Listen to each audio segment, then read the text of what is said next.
हमारी आज की ये video life in the UK test number 29 पर है। और जैसा कि आपको पता है कि लाइफ इन द यूके का टेस्ट आईएलआर और ब्रिटिश सिटीजनशिप एप्लीकेशंस के लिए मस्ट है।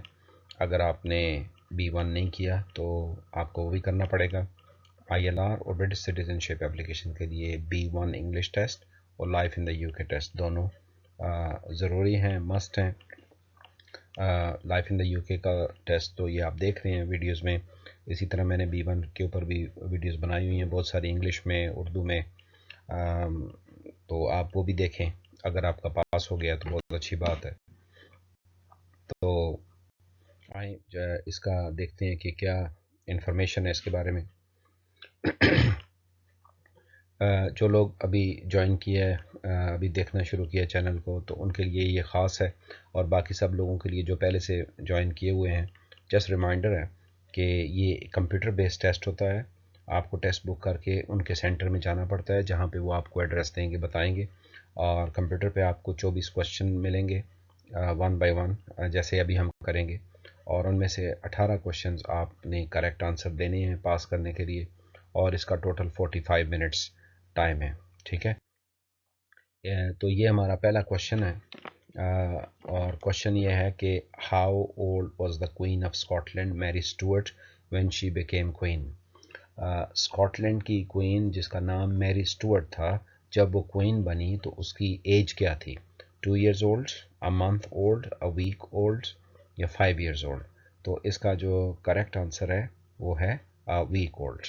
ज़ाहिर है उसके किंग्स और क्वींस में तो ये होता है ना कि जब अगर किंग या क्वीन मर जाए तो फिर उसका जो भी बड़ा बच्चा होगा वो किंग या क्वीन बन जाता है। तो उसके लिए ज़रूरी नहीं होता कि उनको बड़ा होना चाहिए। तो एक दफ़ा मैं क्लास में पढ़ा रहा था तो मेरी एक स्टूडेंट ने बहुत ज़बरदस्त बात की जब हमने ये क्वेश्चन प्रैक्टिस किया कि जब बताया कि ये वो एक वीक की थी ओल्ड हो गई, तो वो वैसे मजाक में कहने लगी कि ले देखो जी, वो एक वीक में क्वीन बन गई और हमसे अब इतने बड़े हो के भी अभी तक लाइफ इन द यूके का टेस्ट पास नहीं हुआ। तो खैर वो तो सिचुएशन थी एक, उस हिसाब से उन्होंने बोला, लेकिन करेक्ट आंसर है 1 वीक ओल्ड। नेक्स्ट क्वेश्चन है where was the first tennis club founded.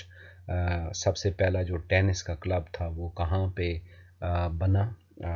तो Brixton, Leamington Spa, Haywards Heath या सेंट एंड्रयूज। इसका जो करेक्ट आंसर है वो है लेमिंगटन स्पा, यहाँ पे पहला टेनिस क्लब बना। नेक्स्ट क्वेश्चन है विच British play right invented many common English words and had a great influence on the English language. कौन सा बरतानिया का प्ले राइट था, ड्रामा लिखने वाला राइटर था, ड्रामा निगार कह लें उसको, ड्रामा राइटर कह लें उसको, जिसने इंग्लिश में बहुत सारे वर्ड इन्वेंट किए और इंग्लिश लैंग्वेज को बहुत तरक्की दी, इन्फ्लुएंस किया? William Shakespeare, Graham green, Dillon Thomas या हैरोल्ड पिंटर? सो इसका करेक्ट आंसर है William Shakespeare.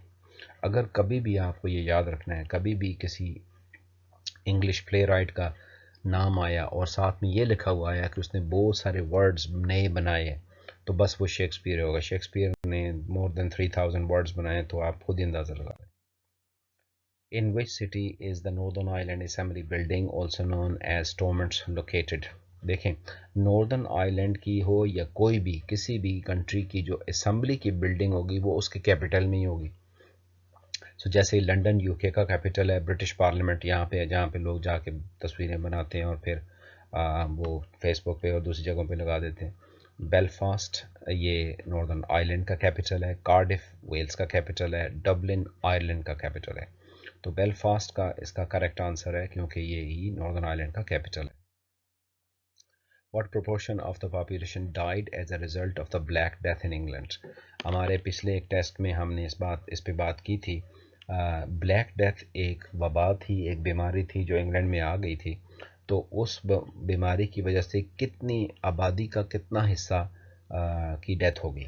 Half of the population, आधी आबादी मर गई, लोग मर गए। 1/3 ऑफ द पॉपुलेशन, 55% या 1/4? सो इसका है 1/3 ऑफ द पॉपुलेशन।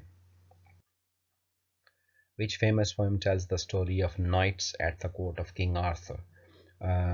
कौन सी जो पोएम है जिसमें किंग आर्थर के दरबार में नाइट्स के बारे में कहानियाँ पाई जाती हैं? Beowulf, Paradise Lost, Sir Gawain and the Green Knight, King Arthur and his knights. ये King Arthur and his knights ये आपको ऐसे ट्रिक करने के लिए किया गया है। इसका एक्चुअल आंसर ये है, ठीक है, court of King Arthur, Sir Gawain and Green Knight, ये इसका करेक्ट आंसर है। Which of the following is not a fundamental principle of British life. जब आप बुक पढ़ते हैं तो पहले चैप्टर के अंदर 5 बुनियादी उसूल इस ज़िंदगी के, ब्रिटिश लाइफ के मौजूद हैं, तो उनको फंडामेंटल प्रिंसिपल्स या बुनियादी उसूल कहा जाता है। इन 4 में से कौन सा एक जो है वो नहीं है, नॉट, इस पे ख्याल करना है आपने, ठीक है। So tolerance of those faith, different faith and beliefs, दूसरे मज़हब के लोगों को बर्दाश्त करना, ये अच्छी बात है, ये तो फंडामेंटल प्रिंसिपल है। द रूल ऑफ लॉ, कानून की का एहतराम। ऑटोक्रेसी मीन्स जहाँ पे ऐसी हुकूमत होती है जहाँ पे लोग ज़बरदस्ती लोगों पे चीज़ें थोपते हैं। और डेमोक्रेसी ये वो है जो कि वोट करके होता है। तो इसका ये आंसर है, ये ऑटोक्रेसी, ये not a good form of government है। तो ये बुनियादी उसूल नहीं है। बाकी सारी बातें अच्छी हैं, पॉजिटिव हैं, ये नेगेटिव चीज़ है। Which flower is associated with northern islands. देखें 4 कंट्रीज़ हैं, England, Wales, Scotland, northern island.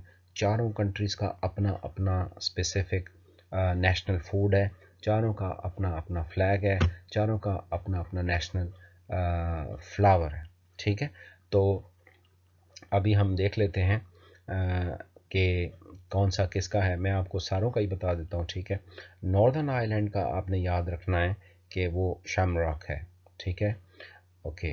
रोज़ जो है वो इंग्लैंड का है, डैफोडिल्स वेल्स का है, थिसल जो है वो बाकी कौन सा बच गया, इंग्लैंड का रोज़, वेल्स, नॉर्दर्न आइलैंड और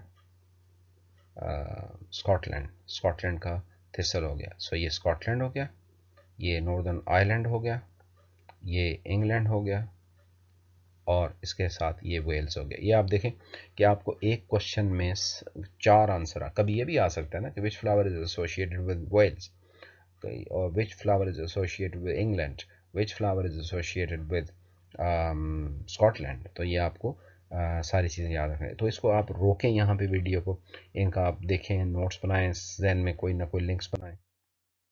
नेक्स्ट क्वेश्चन 9 है, the longest distance on the mainland in the UK is from John O'Groats on the north coast of Scotland to a place in the southwest corner of England is known as। So आप कहने का ये मकसद ये है कि यहाँ पे मैं थोड़ा सा ड्राइंग बनाता हूँ ताकि आपको थोड़ा सा आइडिया हो जाए। लेट्स से ये यूके है, ठीक है, ये यूके का लेट्स से इस तरह का मैप है, ऐसे हमने बना दिया है, ओके। ये लेट्स से यूके का मैप है। तो यहाँ पे जॉन ओ ग्रोट्स, स्कॉटलैंड, ये स्कॉटलैंड है, ठीक है। तो ये जो एरिया है ना, इसको जॉन ओ ग्रोट्स, ये इस जगह का नाम है। यहाँ से लेकर लैंड्स एंड यहाँ तक, यानी कि बिल्कुल आखिरी कॉर्नर, इसको लैंड्स एंड कहते हैं। तो आंसर भी आपको मिल गया। तो हमारा करेक्ट आंसर है ये Land's End. The longest distance on the mainland in the UK is from John o' Groats of Scotland to which place in. तो इस जॉन ओ ग्रोट्स से लेकर इस जगह तक जो लॉन्गेस्ट डिस्टेंस है, इस जगह का नाम क्या है, लैंड्स एंड इस जगह का नाम है, ठीक है।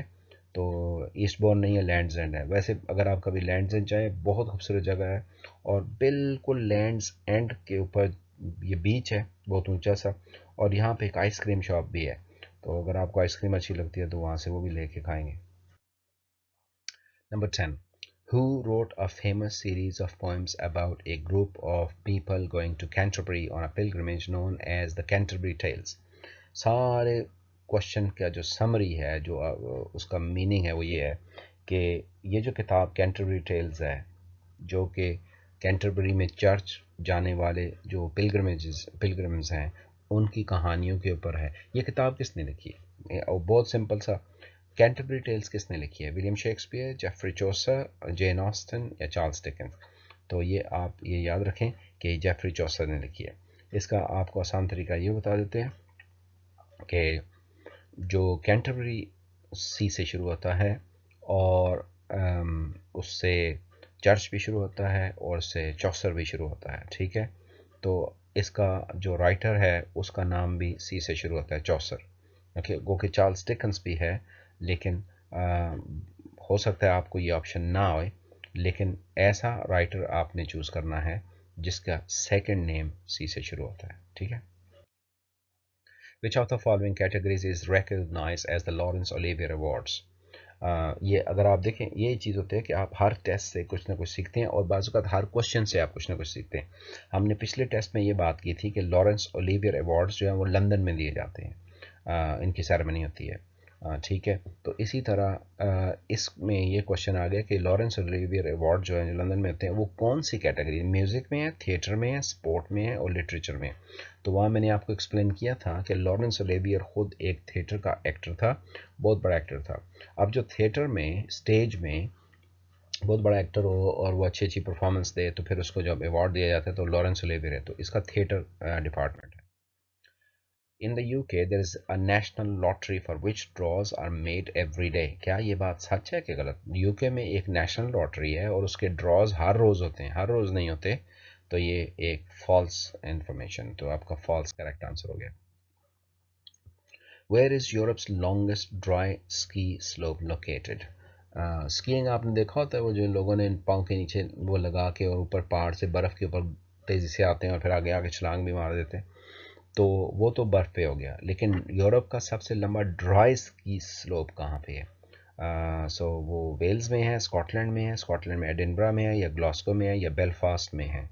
तो हमारा इसका जो करेक्ट आंसर है वो ये है, एडिनबरा में है, स्कॉटलैंड, जो कि एडिनबरा स्कॉटलैंड का कैपिटल है। तो यहाँ पे यूरोप की सबसे लंबी ड्राई स्की स्लोप है। क्वेश्चन है, which two of Henry eight's wives were accused of taking lovers and executed? ये हेनरी जो एट है इसकी 6 बीवियां थी। मैंने पिछले एक टेस्ट में बताया था कि इसने अपनी 2 बीवियों को एग्जीक्यूट कराया, उनका गर्दन उतरवा दी। तो इसमें से कौन सी 2 वो हैं, अभी हम उनका नाम भी पढ़ेंगे, जिनके ऊपर ये इल्ज़ाम था कि उनके कुछ लवर्स भी हैं और उनके सेक्सुअल रिलेशनशिप्स हैं मैरिज के आउटसाइड। तो इस बेस पर किंग ने दोनों को कत्ल करवाया। वो कौन कौन सी हैं? Anne of Cleves, Catherine Howard, Catherine Parr, Anne Boleyn. So एक तो कैथरीन हॉवर्ड है और दूसरी एन बोलेन है, ये आपने याद रखना है। और बाय द वे ये दोनों कजन्स थी आपस में, सो दोनों कजन्स को तो उसने उड़ा दिया। Next, who is the head of the state in the UK? ये बहुत इंपॉर्टेंट क्वेश्चन है और इसके अलावा ये कंफ्यूजिंग भी है। सो एक है, आपको याद रखना होगा, हेड ऑफ द स्टेट होता है, एक होता है head of the government. Okay, state country को कहते हैं, गवर्नमेंट उस कंट्री को रन करने का जो सिस्टम है उसको कहते हैं, ठीक है। तो जो पूरी कंट्री है उसका हेड किंग होगा या क्वीन होगी, और जो गवर्नमेंट है उसका हेड जो है वो प्राइम मिनिस्टर होगा या होगी, जो भी होगा। So who is the state head of the state in the UK? आप देख लें, the prime minister king Charles III। ये किंग चार्ल्स वही है जो डायना वाला है, प्रिंस विलियम ऑफ वेल्स और प्रिंस फिलिप। ना, किंग चार्ल्स हमारा करेक्ट आंसर है। What was the population of UK in 1600? 1600 में यूके की पॉपुलेशन कितनी थी? तो वो हमारा आंसर है 4 मिलियन। बस ये क्वेश्चन आपको याद ही करना है। आप यूँ कह सकते हैं कि इसको आप लेट से कोई फार्मूला लगाना चाहें। सो ये 4 का टाइम टेबल है, ठीक है, 1600 है ना, ठीक है, 4 मिलियन, तो 16 4 के टाइम टेबल में आता है कि आप देख लें 4 8 12 16, यानी 4 times 4 is 16। सो तो ये आप इस तरह याद रख सकते हैं। तो 16, जब 1600 का पॉपुलेशन पूछा जाएगा तो आप 4 के टेबल में इसमें से माइनस करते जाएं, ठीक है, -4 12, -4 8, -4 4, सो 4 मिलियन। अब हम यही सोच सकते हैं इस वक्त। Next, what name is given to the 31st of December in Scotland? 31st of December new year eve जिसको हम कहते हैं, स्कॉटलैंड में इसको क्या कहते हैं? स्कॉटलैंड में इसको हॉगमैनी कहते हैं। वैसे सारी दुनिया में उसको न्यू ईयर ईव कहते हैं, स्कॉटलैंड में इसको यूं हॉगमैनी कहते हैं।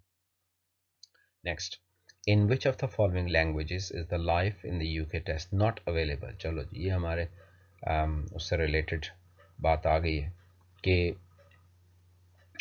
लाइफ इन द यूके का टेस्ट कौन सी लैंग्वेज में अवेलेबल नहीं है, ठीक है। English, Scottish Gaelic, French, Welsh. तो इसका करेक्ट आंसर आई थिंक सबको पता होना चाहिए कि फ्रेंच में है। लाइफ इन द यूके है, सो यूके के अंदर जो लैंग्वेजेस हैं उनमें तो ये है, लेकिन फ्रेंच का तो नहीं है। Life in the French France नहीं है, इस वजह से ये फ्रेंच में नहीं है। Next, which two scientists were successful at cloning the first mammal Dolly the sheep? ये थोड़ा साइंटिफिक नॉलेज है इसका बैकग्राउंड। क्लोन आपको पता होगा, क्लोन कहते हैं बनाना। तो दो साइंसदान, इसको हम सिंपल यूँ रखते हैं, कैसे बनाया ये तो मुझे भी नहीं पता, ये तो साइंटिस्ट ही बता सकते हैं कि दो साइंसदानों ने मिलकर एक शीप बना दी, ठीक है, क्लोन की। उसके मीन्स के जैसे इधर से कुछ लिया कुछ उधर से लिया, लेके एक शीप बना दी, और वो शीप ज़ाहिर है जिंदा थी, चलती फिरती भी थी। उसका नाम उन्होंने डॉली रखा, वो क्लोन शीप थी। इस तरह नहीं होता जो एक दरख्त से एक टहनी काटी, दूसरे से काट के इन दोनों को जोड़ दिया और फिर वो एक नया दरख्त बन जाता है, तो इस तरह। तो ये कौन से दो साइंटिस्ट हैं जिन्होंने क्लोन करके एक शीप बनाई? तो हमारा आंसर जो है वो है सर इयन विल्मेट और कीथ कैंपबेल, ये दो साइंटिस्ट हैं। कभी कभी सवाल ये भी आता है कि सर इयन विल्मेट और कीथ कैंपबेल ने जो क्लोन करके एनिमल बनाया वो एनिमल कौन सा था? तो उसमें अगर आपको आता है डॉग, गोट, शीप या हॉर्स, तो आपको शीप चूज कर लेनी है। 20.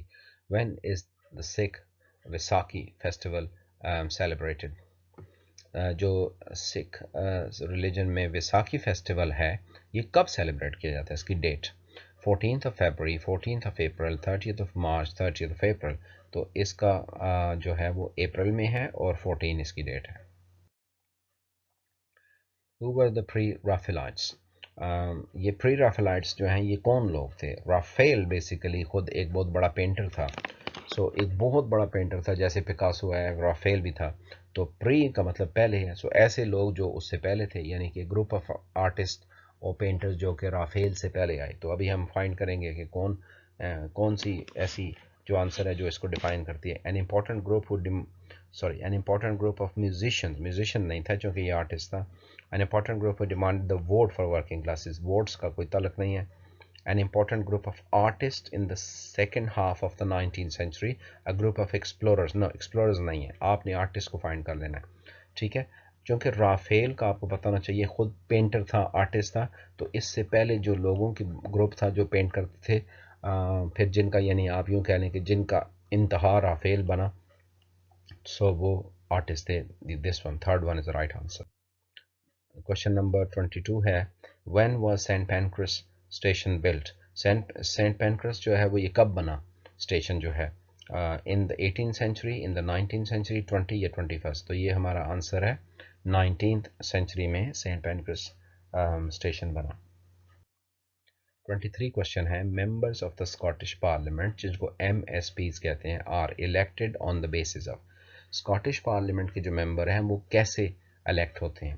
प्रोपोर्शनल रिप्रेजेंटेशन से, पर्सनल अचीवमेंट से, इंस्टेंट रन ऑफ से, या first past the post, the candidate who gets the most vote? तो इसका आंसर जो है वो है प्रोपोर्शनल रिप्रेजेंटेशन से बनते हैं, ठीक है। इसका ये आपको बस याद ही रखना है। 24. Which two of the following soap operas are popular in the UK? Which two of the following soap operas are popular in the UK? इनमें से कौन से दो सोप operas हैं जो कि पॉपुलर हैं? सोप operas क्या है? एक ऐसा ड्रामा या एक ऐसा प्ले जो कि जिसकी बहुत सारी एपिसोड्स हों, वो चलता रहे। जैसे होता था ना पहले, एक ड्रामा लगता था जनाब, लेट से वो फ्राइडे को लगता है, तो हर फ्राइडे को उसकी एक एपिसोड लगती है, हर फ्राइडे को। तो यूके के दो कौन से हैं? Brave heart, coronation street, east Anders, heroes. तो ये आप लोग जो टीवी देखते हैं सबको पता होगा, coronation street and east Anders ये दो पॉपुलर सोप ऑपराज हैं, ठीक है। तो यूँ हमारा ये टेस्ट भी ख़त्म हुआ। प्रैक्टिस करें, जो चीज़ नहीं समझ आती मुझसे पूछ लें, मैसेज छोड़ दें कमेंट्स में। जो क्वेश्चन डिफ़िकल्ट लगता है वीडियो को स्टॉप करके उसको रीड करें, पढ़ें, समझने की कोशिश करें। बस एक बात आपने याद रखनी है, लाइफ इन द यूके को पास करने के लिए आपके पास सिवाय तैयारी करके पास करने के कोई और रास्ता नहीं है, ठीक है। आप बहुत समझदार हैं, आप सारे समझ गए होंगे कि मैंने जो कोई और रास्ता कहा है क्यों कहा है। नेक्स्ट वीडियो में मिलते हैं। Until then, thank you very much, bye.